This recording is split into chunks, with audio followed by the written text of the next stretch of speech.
and rouse the three snakes! Oh, let's talk about Arrow.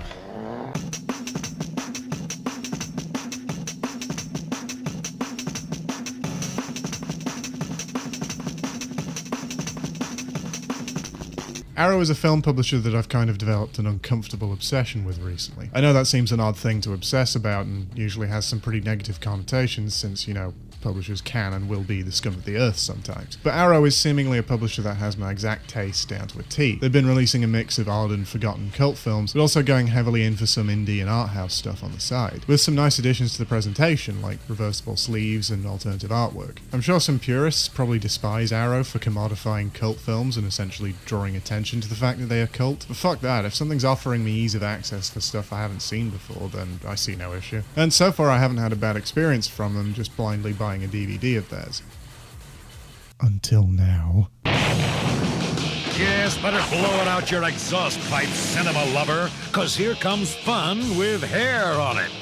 Oh, that's disgusting. You're gonna see the biggest piece of shattering entertainment that ever molested your sensibilities. Directed by Donald G. Jackson, the director of Rollerball, and co-creator of the Zen filmmaking movement, Hell Comes to Frogtown is like someone sucked all the fun out of They Live, made it uncomfortably rapey, and spliced it with Skinamax and Thunderdome clips. It's an exploration in how innuendo and the mandatory 80s tits quota can be taken to uncomfortable new heights when the film continually finds methods of getting actresses to fawn over Rowdy Roddy Piper's Rowdy Rod Wondercock, and at one time straight up presents rape as being totally fine. I'm getting ahead of myself here, so I should probably just take it from the top. The basic plot is that Roddy Piper has his dick re-owned by the post-nuclear war government and is shanghaied into impregnating the country so they can build an army.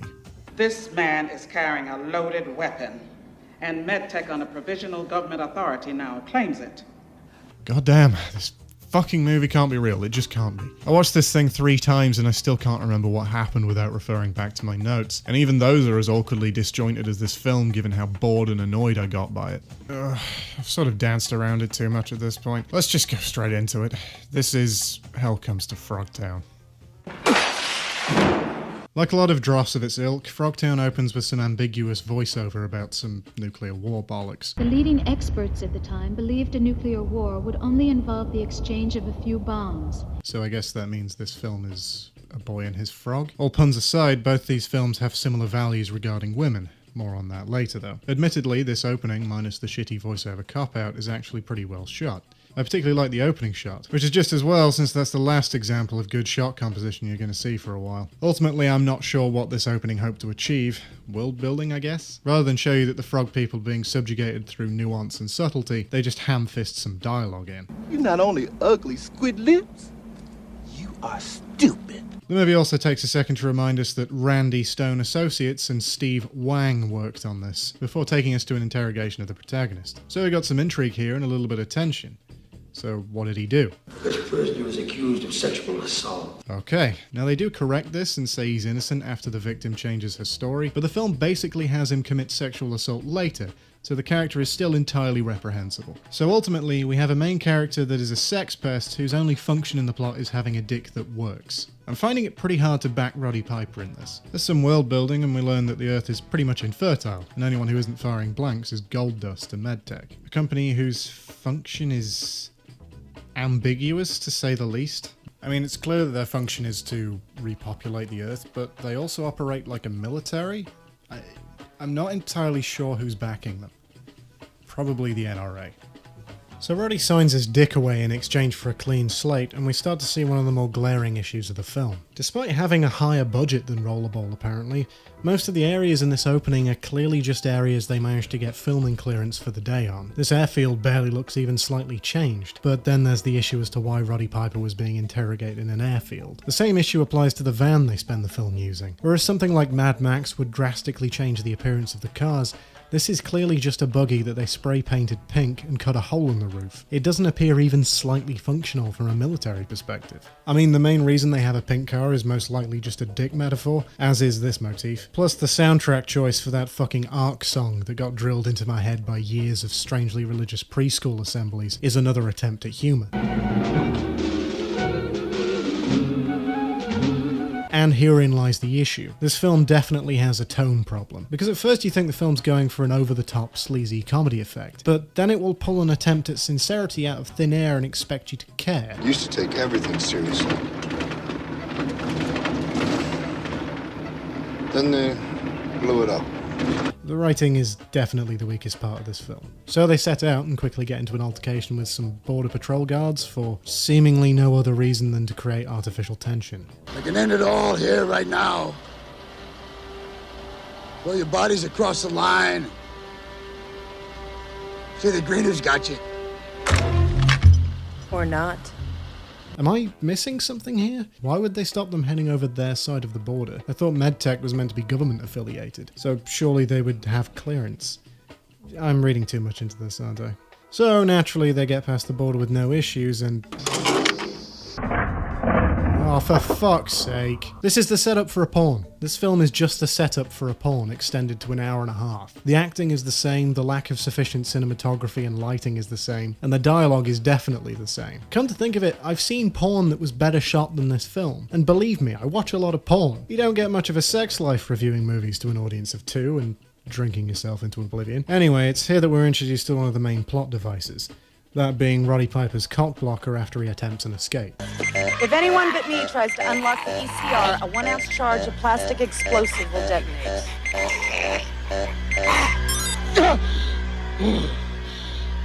Beyond a certain point, the proximity sensor in my earring activates the ECR electronic stinger. As you can see, it can be quite painful. So basically anytime that Valeria from Conan the Barbarian squeezes her Mentos of an earring, Roddy Piper gets electrocuted in the dick. And I'm just going to gloss over the fact that there is an explosive proximity charge in the belt, even though MedTech continually says how important it is to keep his fertile dick intact. So why you would risk blowing that up is a mystery to me. So this leads into the first tits and ass segment of the film, in which Valeria from Conan, no I don't remember what her character name was, attempts to fuck Roddy Piper for reasons. Regulation 12, keep the subject in an excited state. It promotes potency. Oh, potency.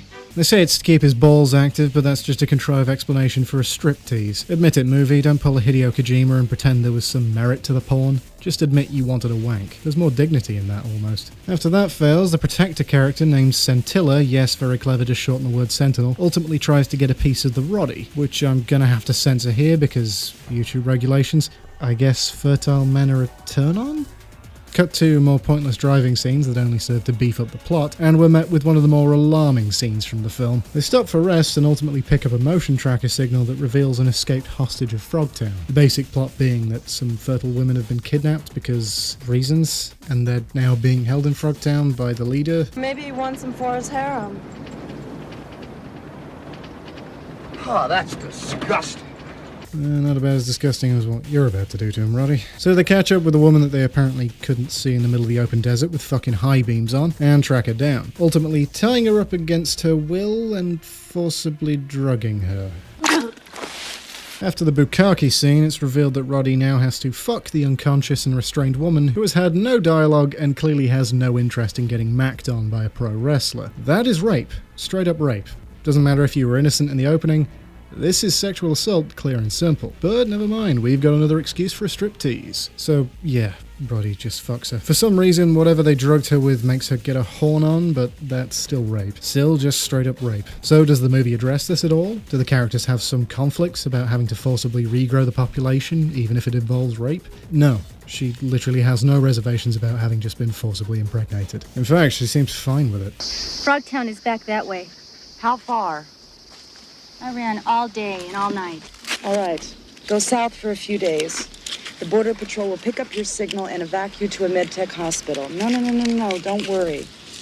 Mothers are national heroes. You'll be treated like a queen. We don't have Scintilla doing a best Angelina Jolie Tomb Raider impression, as it's discovered that the only way they can get into Frogtown is by bartering for Valeria from Conan as a slave. It's just an excuse to get her into fetish gear. That's it. You know, when Star Wars did it, it wasn't just an excuse to get Chewbacca into fetish gear. They just take the fucker in as is. But here it's seemingly necessary to make her look like Aeon Flux because... Now I'm your prisoner. Roddy then throws her glasses away because you didn't need those to see or anything, and we're given our first look at Frogtown. Ultimately, these establishing shots as they walk in are clearly just some abandoned industrial complex, but admittedly, when they get into it properly, there is some decent set design and some actual lighting. I mean, it looks like Max Headroom with less of a budget, but they're trying at least. We're introduced to a side character named Looney who somehow ends up in Frogtown and has a connection to Roddy because convenience? While the character certainly isn't bad in the way that he's played, he serves no other excuse other than to help out the protagonist in the third act. Looney reveals he can get a good price for Valeria from Conan by introducing the character to his contact. There's some race parables here, and it's shown that the frog people are basically just byproducts of the nuclear war who have been shunned by humans because this film needs race conflict, I guess. But it turns out that unregistered deals in Frogtown are frowned upon when Bull, the right hand of the leader of Frogtown, shuts down the deal. Where are you from, stranger? Why does Bull sound familiar in this scene? What brings you here? Got a name? Well met. Never heard of you. Peace, friend. Ultimately, Bull is the best part of this film, because out of nowhere he starts chewing the scenery so hard that the actor playing Bull should probably check that he's had his tetanus shots given the set design. Shut your hole! I said it was hard bid 5, flat lips.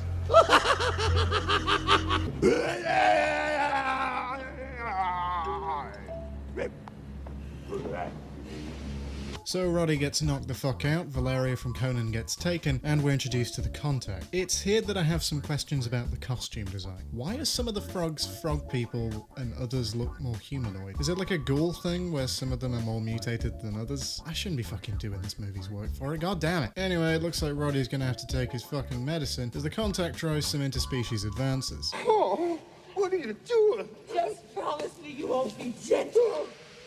But before Roddy can get fucked by the frog, the belt starts to chime and it's revealed that Valeria from Conan is getting out of range. It's here that we witness some frogs buying guns from Psycho Mantis. The first shipment. There shall be another within 1 week. You like Castlevania, don't you? Again, this is an example of the script kind of falling apart. You would think that Valeria getting out of range would be a big issue for the protagonist to solve, but ultimately it's resolved in a matter of seconds before moving straight onto the next subplot, that being that the frog people are buying guns despite regulations preventing them from buying guns. Roddy fucks up, then bam, cut to a weird tantra orgy ritual. For some reason, waving these silk ribbons over her is both immobilizing her and giving her one hell of an orgasm. While this is happening, we cut back and forth between Bull trying to remove the belt from Roddy because it's valuable technology apparently. I can't really imagine what the value a cock blocker would hold for the frog people, but whatever. It's here that even the characters start to point out issues with the plot, as Bull makes the point that wiring the belt to blow is a fucking stupid idea given how valuable Roddy is. MedTech wouldn't be stupid enough to wire a potent mail. But then it blows anyway, so I guess they were just that stupid, and the writers just acknowledged that it made no sense. Somehow the weird silk orgy triggers the magic Mentos, and Roddy's dick goes into overdrive. While that's happening, I'm slowly realizing that there isn't much issue with the directing of this film. Yeah, it's a little bit bland, but as far as composition goes, it's certainly not incompetent. So it's not total cardboard, but it's serviceable. I wish the same could be said for the generic score, though.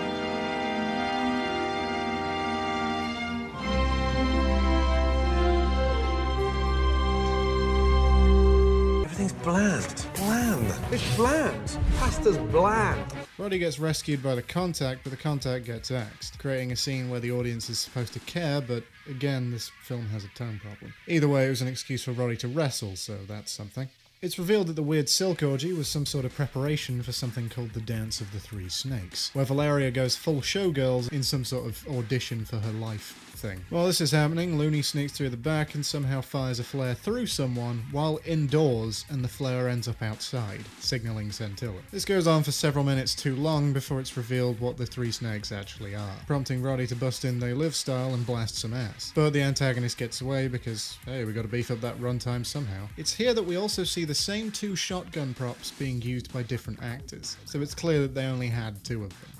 As the escape progresses, it's almost as if you can see the directing getting lazier and lazier as the end drags itself out, with all sense of space and composition thrown out the window. Plus there's this shot, which kind of looks like Natural Born Killers and comes out of nowhere. They escape, and naturally the leader isn't particularly impressed with this. This prompts him to go all Immortan Joe and chase after his harem through the desert. This is weirdly similar to Fury Road, to be fair. Just, you know, if Fury Road was a big bag of wank. If that wasn't similar enough though, Looney is in the back bleeding all Furiosa style. But the antagonist gets away because, hey, we gotta beef up that runtime somehow. It's here that we also see the same two shotgun props being used by different actors, so it's clear that they only had 2 of them. As the escape progresses, it's almost as if you can see the directing getting lazier and lazier as the end drags itself out, with all sense of space and composition thrown out the window. Plus there's this shot, which kind of looks like Natural Born Killers and comes out of nowhere. They escape, and naturally the leader isn't particularly impressed with this. This is weirdly similar to Fury Road, to be fair. Just, you know, if Fury Road was a big bag of wank. If that wasn't similar enough though, Looney is in the back bleeding all Furiosa style. Looney dies, whatever, we had no reason to connect with this character. Before they can pretend to mourn though, they are shot by the least accurate cannon fire in cinema history. But I guess that makes sense, since the way the barrel is placed would mean that they could only fire forwards. The chase comes to a stop, however, when Psycho Mantis turns up with an RPG and disarms them. Careful where you're throwing those are the only gun props for the shoot. I told you it was not finished, Sam Hellman.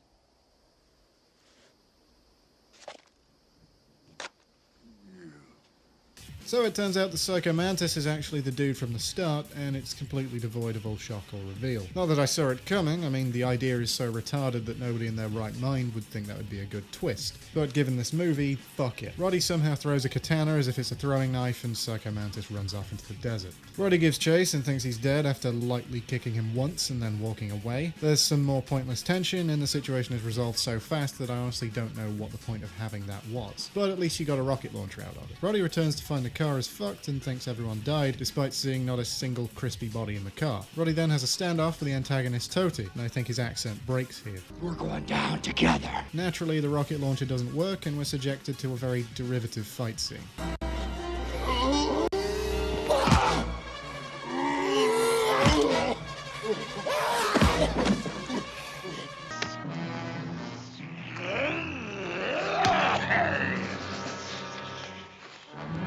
Roddy fights him Hans Gruber style on a cliff edge and kicks him to his death, and once again doesn't check whether he's actually dead or not. Roddy returns believing everyone to be dead, even though, again, you could probably see some remains in the burnt out car, but it turns out they're all fine, so fuck it. Roddy then attempts to rape someone else, but the movie decides it's consensual, so don't worry. Yeah, they pull a romance subplot resolution out of nowhere, and it has no bearing on the plot. Roddy then has to come to terms with the horrific realization that he now has to fuck multiple attractive women and rides off into the sunset to lament at his suffering. So that's Hell Comes to Frogtown. In the condensed fast food format I've put it in, it probably looks like a fun movie to get wrecked to with some friends, but trust me, it isn't. There are thousands of weird and shitty cult movies out there that are infinitely more entertaining than this one. This movie just comes off as boring in its execution and worrying in its values. Overall, there are some things that can be salvaged from this unfortunate wreck. Mainly the character of Bull, since his lines are totally quotable and give the film that weird cult film vibe. As is some of the set design. But beyond that, Hell Comes to Frogtown is a poorly executed shit show that is worth a skip if you're looking for a fun, low-budget film.